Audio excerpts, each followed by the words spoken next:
for editing, third episode, right? That we recorded. Yes. All right. So, welcome to Anything Goes Hokkaido podcast. This is Delaina and Shinya. And it's so nice to have you here with us. We have some really cool things going to happen today if we don't have any technical issues. We've got a special guest, our first guest Yes. for the show, Carlos Mirabal, who has been in Japan and Hokkaido with the Nippon Ham Fighters pro baseball team as a pitcher back in 2000? 2000 to 2005. Yes. Although the Fighters came here in 2004, right? Yes. So it's going to be really exciting to talk with him and find out more about baseball in Japan. Now, I totally am not a baseball person. How about you? Yes. I mean, I'm a fan, but I wouldn't say I'm a die-hard fan or a big fan. Mm-hmm. Catch up on regular games in Hokkaido mostly. Okay. As well as I go for the Fighters as well. So. Oh, okay. You're a Fighters fan. Yeah. If I'm a fan of anybody, it's the Fighters, for sure. Definitely. Yes. How often do you go to games? Well, last year I went to a game. Yes. But that was actually my first ever baseball game that I went to. And hopefully this year, it's going to be hard though, because of Corona. Right. We have no idea I would love to go to events. more than a game. But just at the time, I was quite busy. Quite busy at the time, so yes, I managed to go to one game with a friend, but hopefully this year, if they're still playing at the Dome, I would like to go most of the time.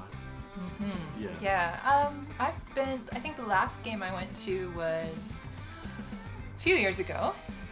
Yeah. And I went because I had tickets.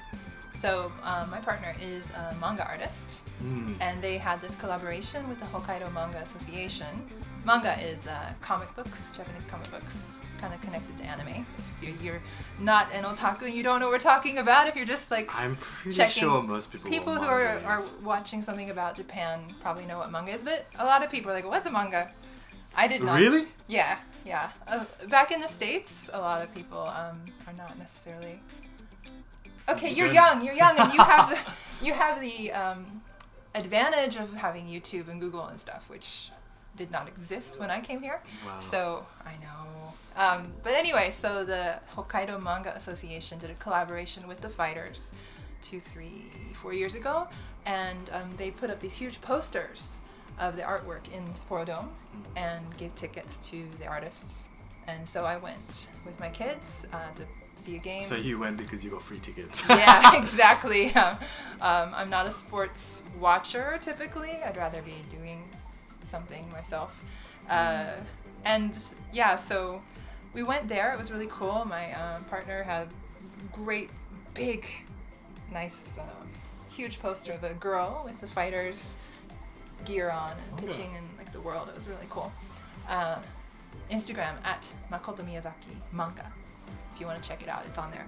Anyway, before that, I went to maybe just 2 or 3 games, and this is my embarrassing story, which is part of our one of our facets of the program is to share funny stories about life overseas in Japan. So I went to a Fighters game to be part of the cheering section for the manager, Trey Hillman, at the time. Who was the manager when Carlos was here and brought the team from Tokyo up here. And we actually are personal friends from years back, but we went as a cheering section for the coach, which is kind of weird. And I'm sitting there in the center, like not on either fan side, but with the group. And there's this guy in Sapporo, Jerry. He is like an encyclopedia about baseball. All right. When he came to Japan, probably, 3-4 decades ago, the very first thing he did was watch a baseball game in Tokyo, which I think was a Fighters game. Right. And I think he's been to every stadium in the US, maybe, or really close to it. Ask him anything. And so I'm sitting on one side of this guy, and there's a Russian lady sitting on the other side of him, and neither of us know anything about baseball. So he's like taking us through the points, and the Fighters were home turf, so in their white uniforms, right? And the opposing team was in like a purple uniform. And I'm like, Jerry, okay, I get that. That's the Fighters. That's the other team. But what team are the guys in black on? And I asked him like a couple times, and he finally just like, those are the umpires. Really? You didn't know baseball that much? Well, I watch movies and on TV, and I don't know, my image of umpires was like the black and white striped uniform. And they were sort of like in the all classic. black. And Oh, so yeah. I was just like, well, okay, is it like soccer where the goalie wears a different color uniform or something? Or like, what's happening? So, yeah.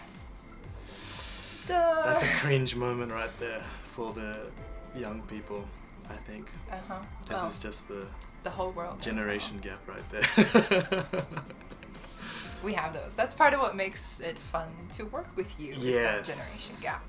Well, I agree, yes. But anyway, I think we can move on to the interview. All right, so we'll be right back, and we're going to Skype with Carlos Mirabal 00 for Nippon Ham Fighters. And we'll be back.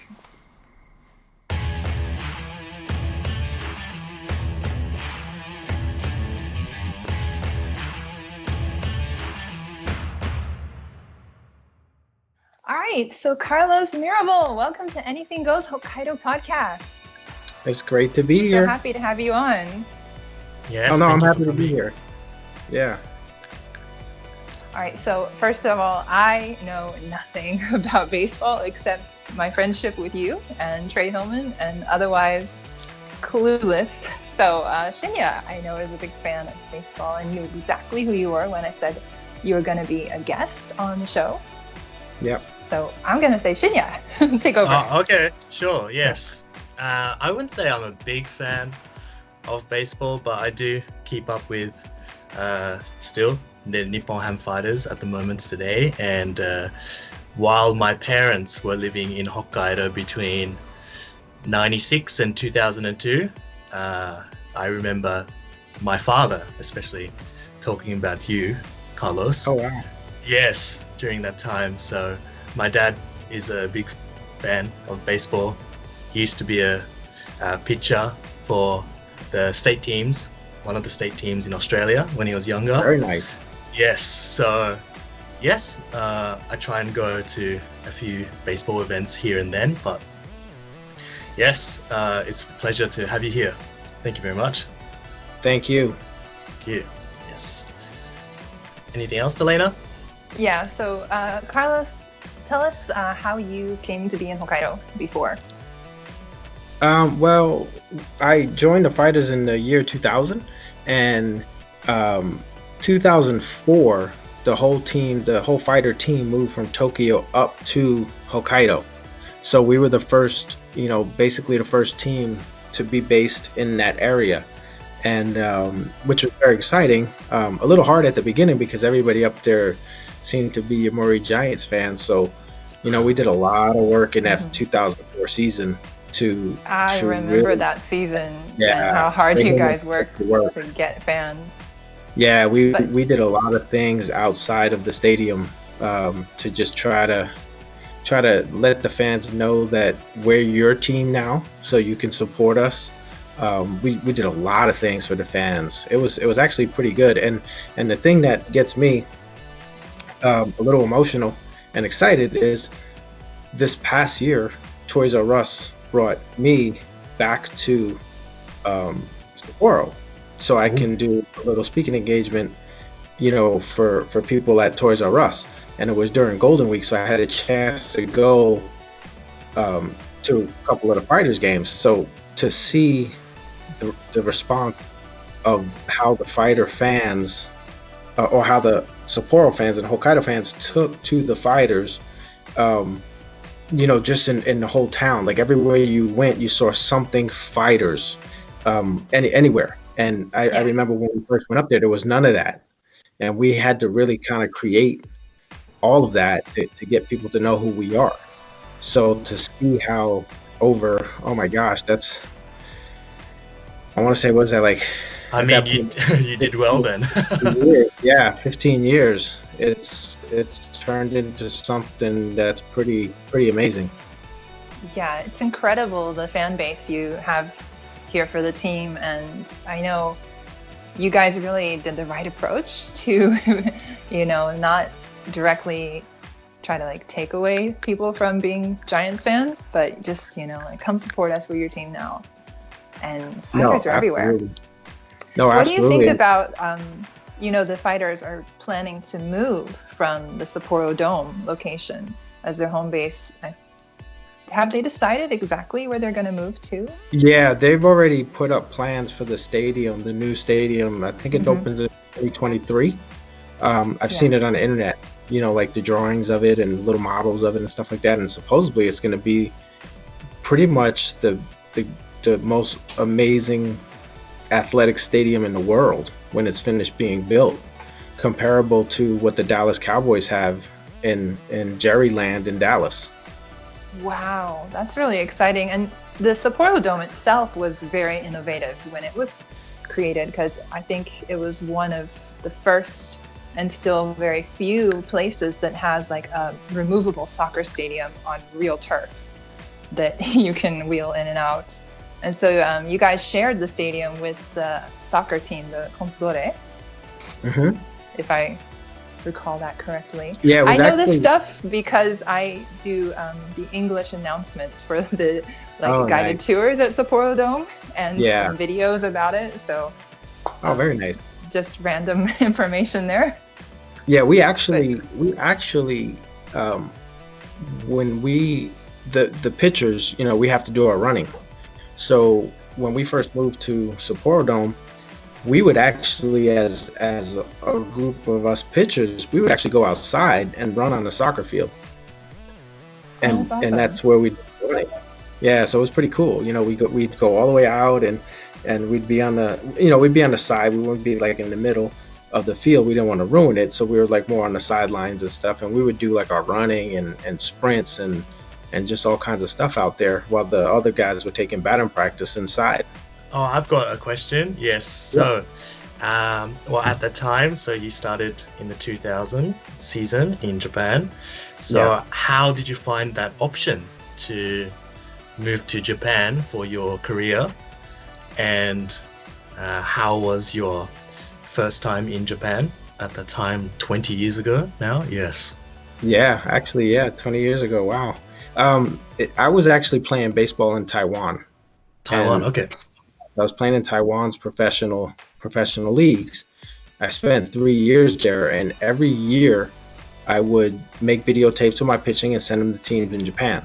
The first year, I was called from the Giants. The Yomiuri Giants had interest, but the thing is, I didn't have an agent. I didn't really know how the business part worked, so we didn't really develop any kind of better communication with Yomiuri Giants. Yeah.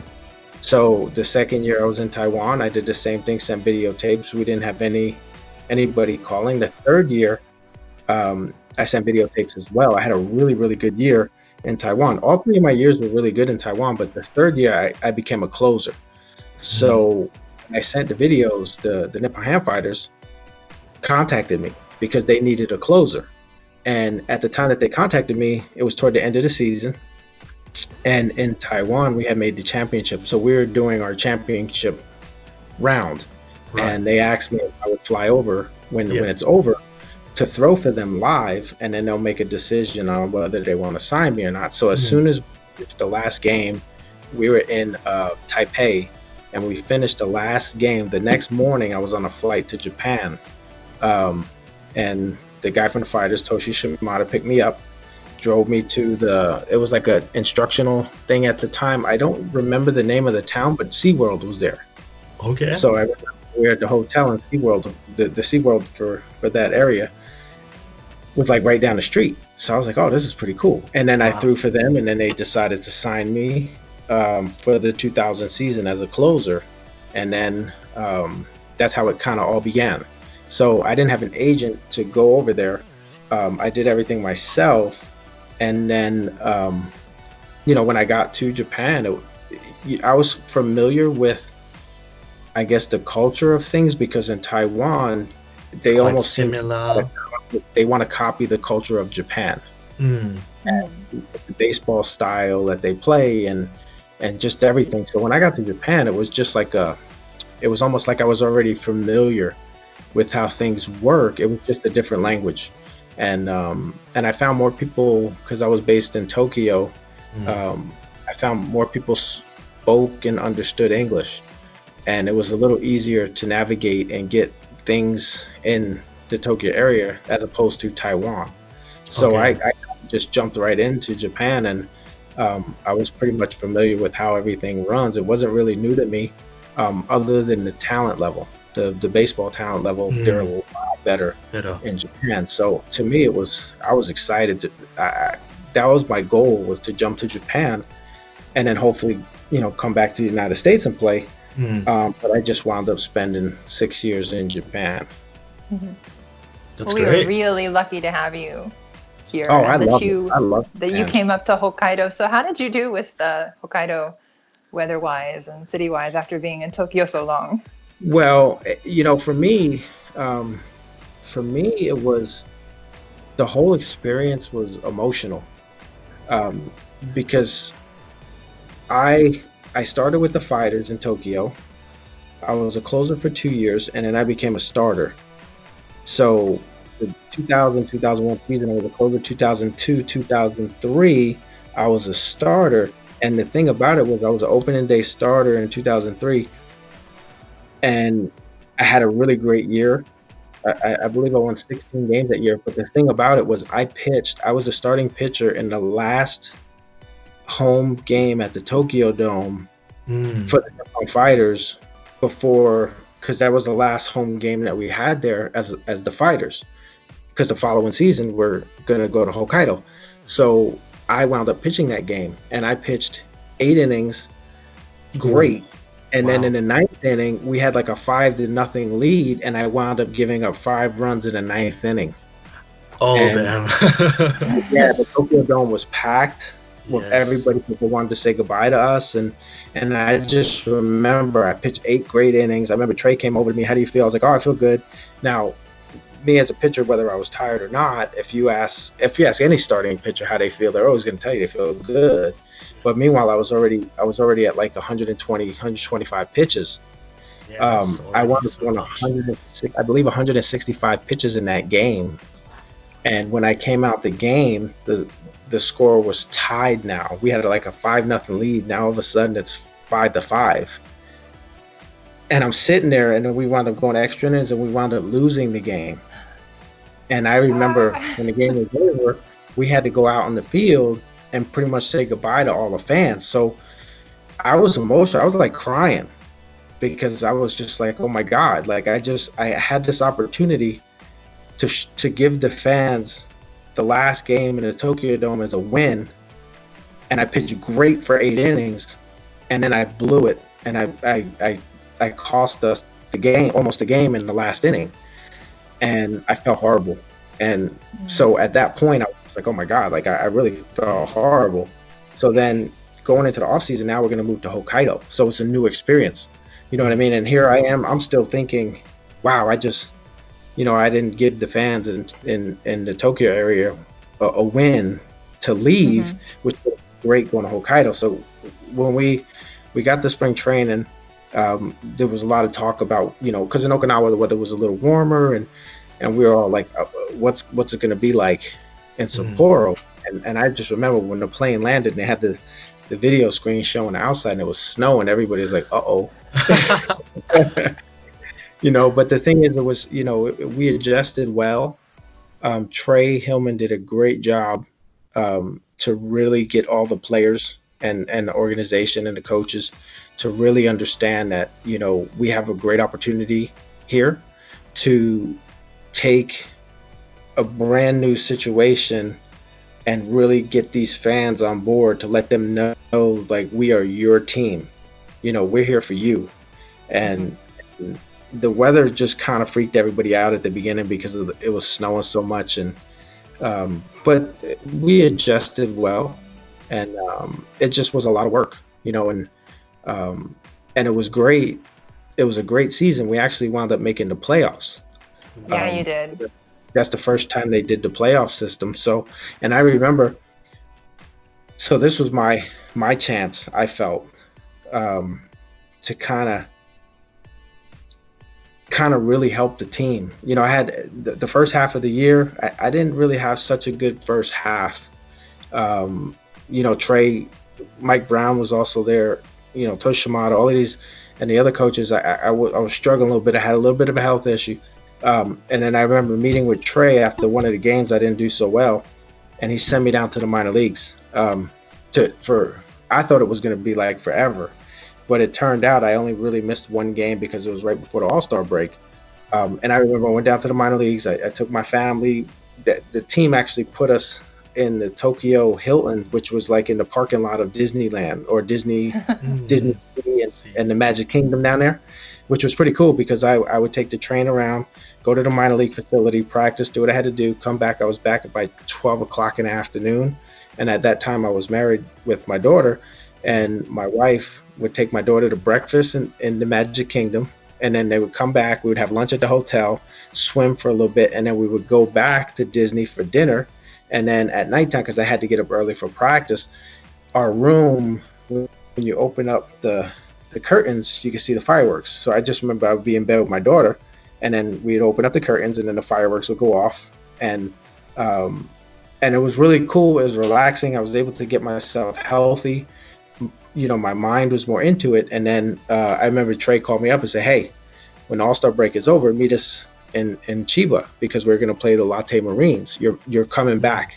So I was like, okay, great. And then from there, I remember sitting with Trey, and I had told Trey and Toshi before I went down there to get healthier and stuff like that. I said, listen, I'm going to work my butt off. I said, and we're going to come back and we're going to win this. So then when I came back, I had a really great second half, and I pitched the game in the Sapporo Dome, which was the last scheduled game of the 2004 season against the Hawks. I don't know if they were called SoftBank Hawks yet at that point. I'm not yet, I don't think. Daiei Hawks, but I know it was like a transition. But I wound up pitching against the Hawks in that game. It was the last scheduled game, and I pitched a complete game. And I remember in the last inning, I had 2 strikes on the last batter, and I heard the crowd screaming my name. And it was packed. The whole place was sold out. And I remember they were screaming my name, so I wanted to get a strikeout for the fans. And I almost threw the ball over the catcher's head. And then I said, okay, calm down, relax. The game's not over yet. And I wound up, refocusing, and I threw a strike to strike the batter out to end the game. And then the fans went nuts. So that win put us in the tie with the Chiba Lotte Marines and Bobby Valentine's team for that last playoff spot. But we had one makeup game against the Oryx team. I don't know if they were Oryx Buffaloes yet. They might have been Oryx Buffaloes yet at that point. We had one game against them in Kobe, and it was 2 days later. And now I think it was like 135 pitches in that last game, somewhere around there, maybe 125, 135. And I remember Mike Brown and Trey came up to me after the end of the game and said, in 2 days, I would normally throw my bullpen and then get ready for the playoffs, hopefully. And they said, don't throw my bullpen because they might need me to pitch in relief. So I remember they called me down. I was in the bullpen. I think it was Kanamura. I believe he was starting at the time. And around the third, fourth inning, he got in a little trouble. We were winning the game, but he started giving up some hits and walks. In the 5th inning, he got a little trouble again.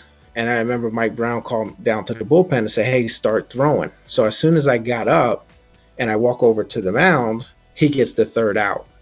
So I was like, okay. So then they call. I talked to him on the phone again and say, hey, you're in the game next. You're going in the next inning. And I was like, oh my gosh, already. I think I feel like I didn't even get a chance to really warm up because our batters got out quick.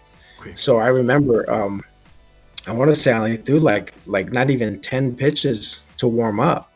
So then I get in the game. It's now the 6th inning. And I'm thinking we got to win this, right? This is Hokkaido. We just came to Hokkaido. This is our first year. We have a chance to make the playoffs. And I think we had like a 2-run lead or something like that.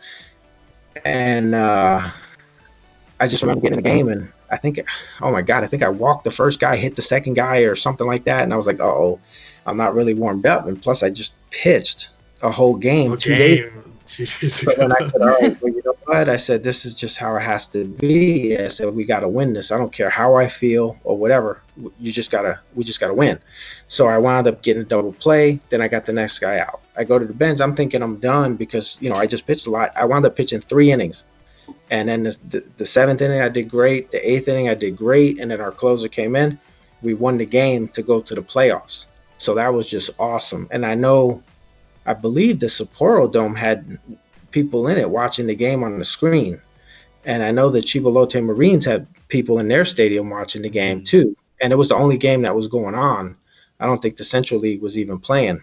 They were probably finished or whatever, which was great. So I had a part in finishing the game through a complete game that tied at the end of the season. And then I had 3 innings to hold the game so we can make that last playoff spot.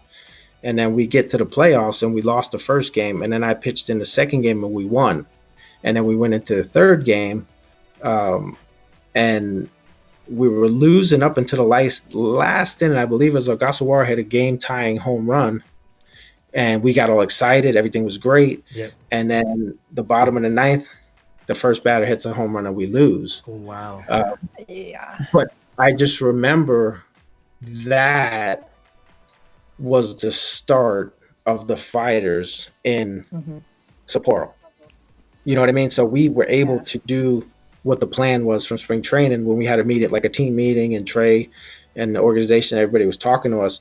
We had that opportunity to start the first season in Hokkaido in the Sapporo Dome, get to the playoffs. So we gave the fans that excitement to start everything, and then it's incredible. So that's the goal, and it was pretty exciting to see as we were getting toward the end of the season how the fans reacted to it, and how they to us. So for me, being with the last team of the fighters in Tokyo and pitching that last game in the Tokyo Dome that was great up until that last inning and not really being able to finish it, and then coming to Hokkaido where I was able to finish the last game of the season in Sapporo Dome and get that win in the playoffs, which I believe it was 25 years to that point since the Fighters had won a playoff game or something like that. Yeah. You guys made so much history. Yeah. We were so lucky that you got to come here and start off the Fighters for Hokkaido like you did. Carlos, we're kind of running out of time here, but I just wanted to ask you, what's going on with you now? What can we look to the future? And are you coming back to Japan anytime soon if all this pandemic stuff calms down? Well, it's tricky right now. With all of this virus spread stuff going on, things just kind of stand still, for sure. Stops. It halted everything. Yeah. Well, yeah, but you were here, you said, in Golden Week, so last May, to do the Toys R Us thing. That was with the Japan, what is the name of the group? Retired Foreign Players Association. Retired Foreign Players Association. Yeah. So we might be looking to that website or connecting with you on social media. Like, we'll link up your Instagram to the podcast. And you can link up all if people want to follow you, you've been playing in a few other countries the last couple of years, I believe. Well, let's see what happens with what's going to go on with the virus spread thing, because I wound up finishing last season coaching in Tokushima. That's right. You were here in Japan last season. Yeah, and we won the championship for the Shikoku Islands. Congratulations. Yeah, that's awesome. And then we wound up beating the BCL championship for the Grand Championship, which was pretty exciting. Yeah, I remember following that online. That's incredible.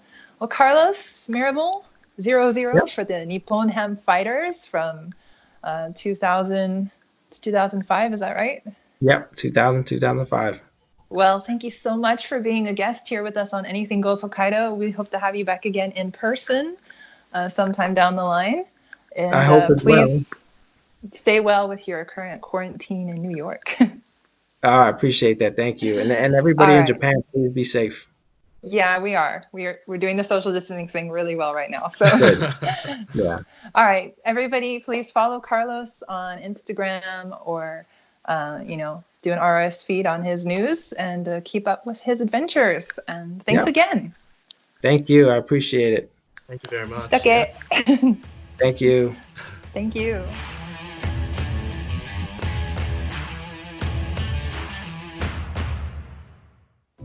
Hokkaido Artist Spotlight. Here's a new track from British singer-songwriter David Sweetlow, The Plane Stopped Flying.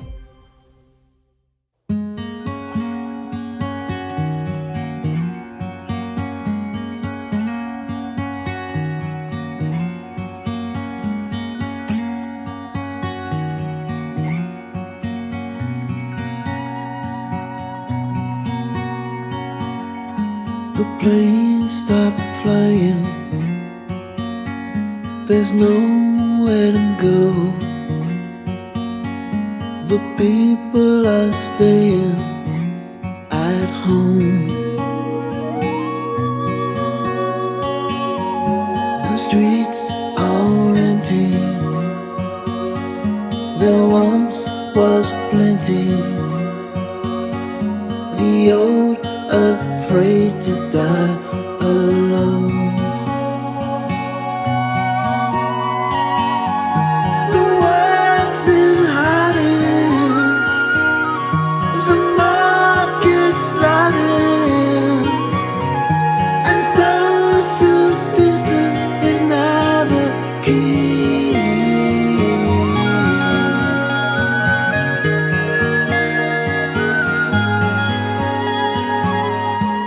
Person to person, this 1-to-1, so symptomatic of everyone. It's so novel, this latest phase. Is there any hope for the human race?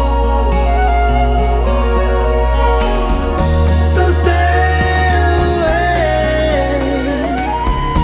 I'm not okay. I'm so afraid to touch my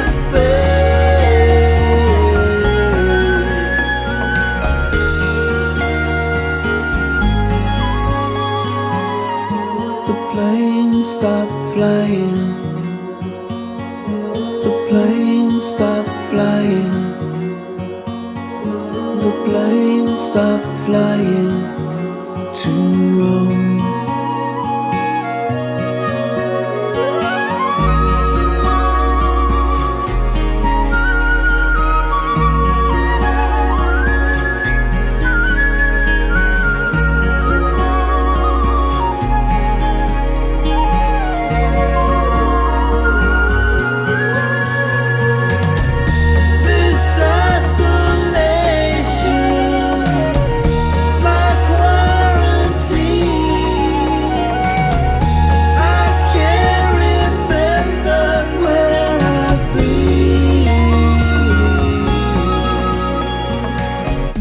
The plane stopped flying.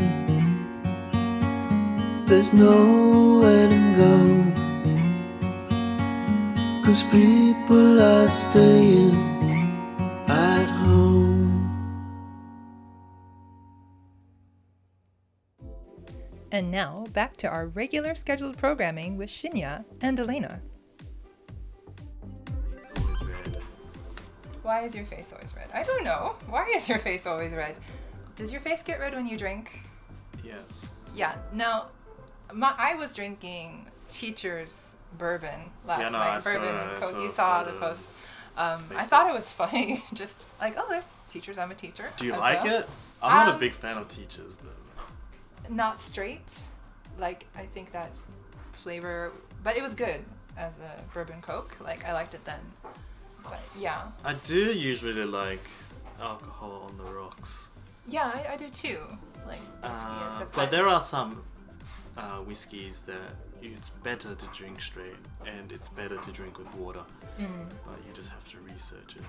Yeah. So. Well, that's the. And I don't usually drink a lot, but I was like, why not coronavirus, staying at home? So. Why not drink Corona beer and virus vodka?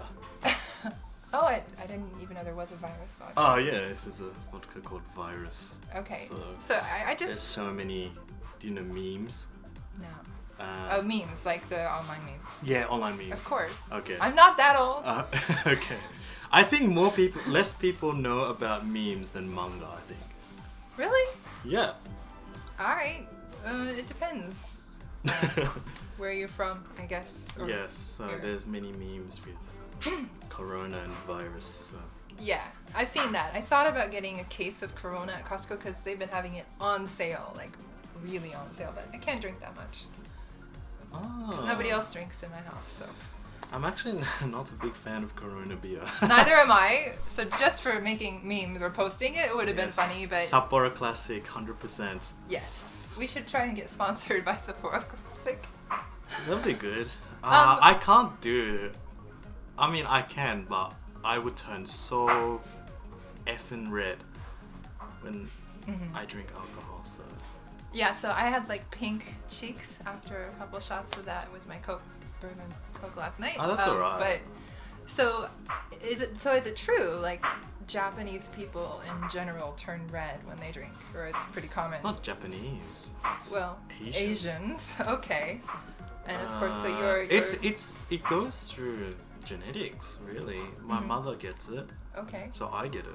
Right. And then it'll probably go down to one of my kids in the future. Possibly. So your mother's Japanese, yes. And your dad's American. No, Australian.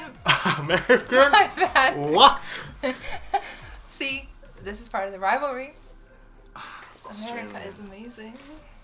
Yeah, your dad's Australian. I'll say Australia's not bad. I'm not.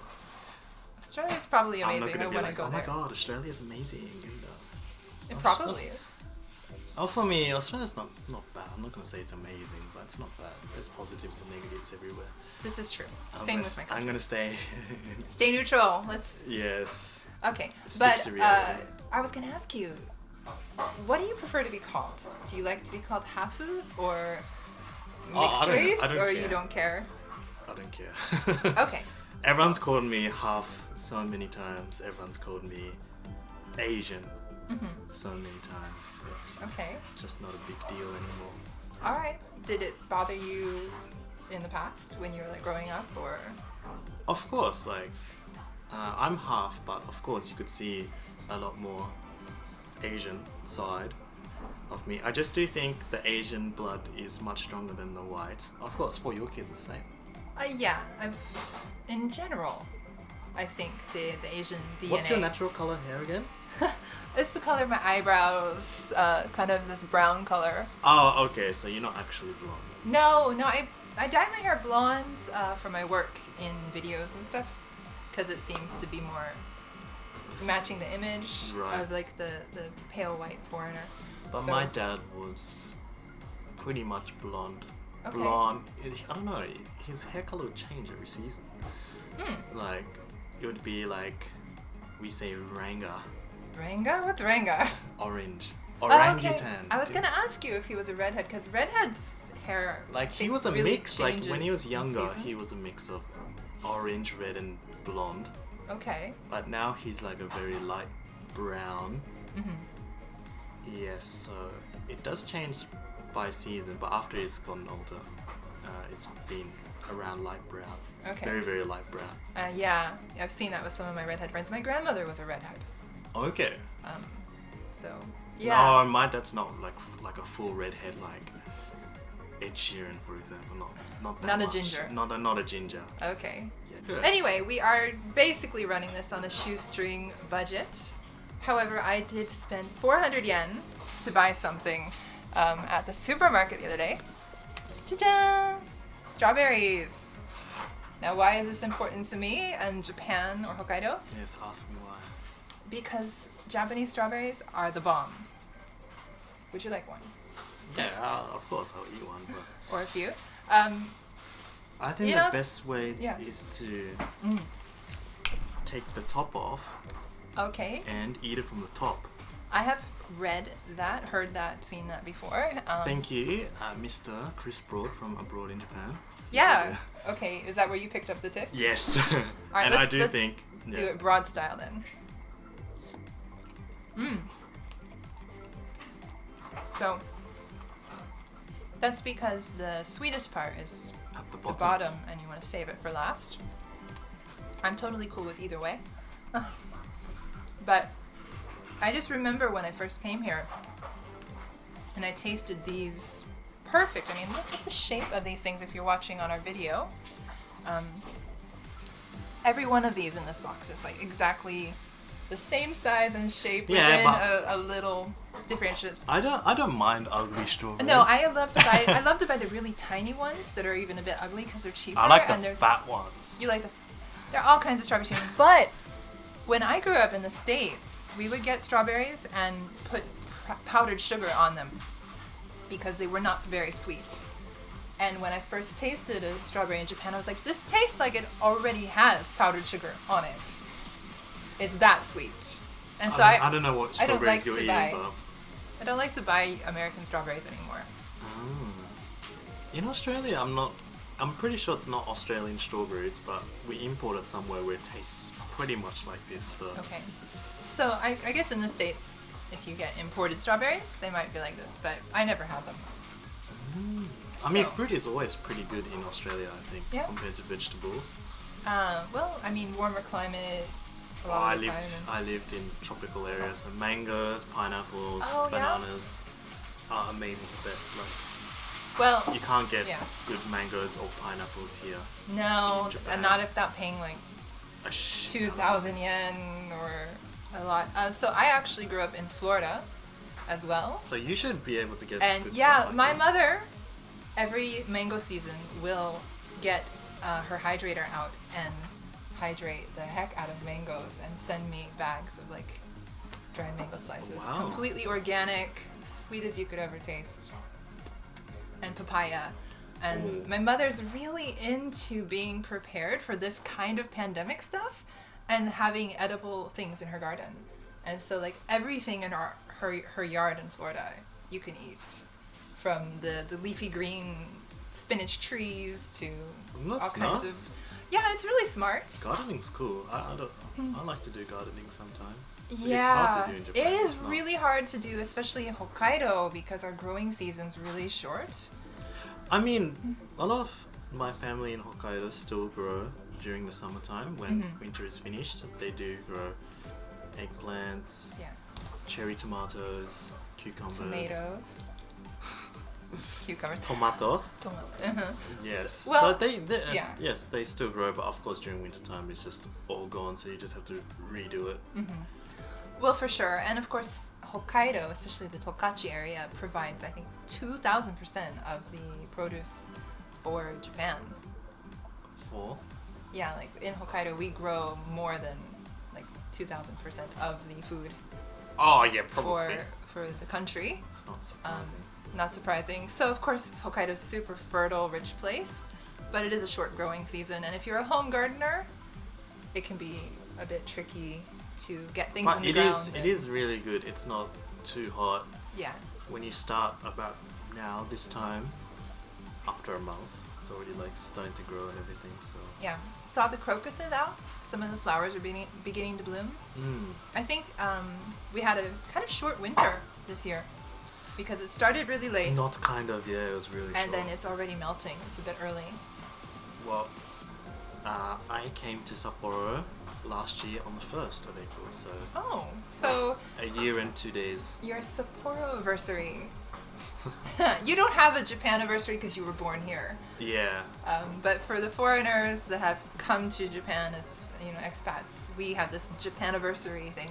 If you remember the date you came, and I do, because I left America on my father's birthday, and just a few days before 9/11. Do I remember when I came back to Japan? I don't remember. But you remember when you came to Sapporo on April Fool's Day last year? Oh yeah, because it's just that I was working in the ski resort until the 31st of March. Right. And usually that's when That's when main everything peak ends. season ends. And everything Yeah, begins in the I guess spring. So. Yeah. I guess so. So, And then on the 1st, I just moved. well, we had an amazing interview with great baseball player Carlos Mirabal, and this is Anything Goes Hokkaido. Anything goes. We look forward to your questions and your ideas and future guests. We've got some really cool people lined up, but I'm going to keep it a secret for now.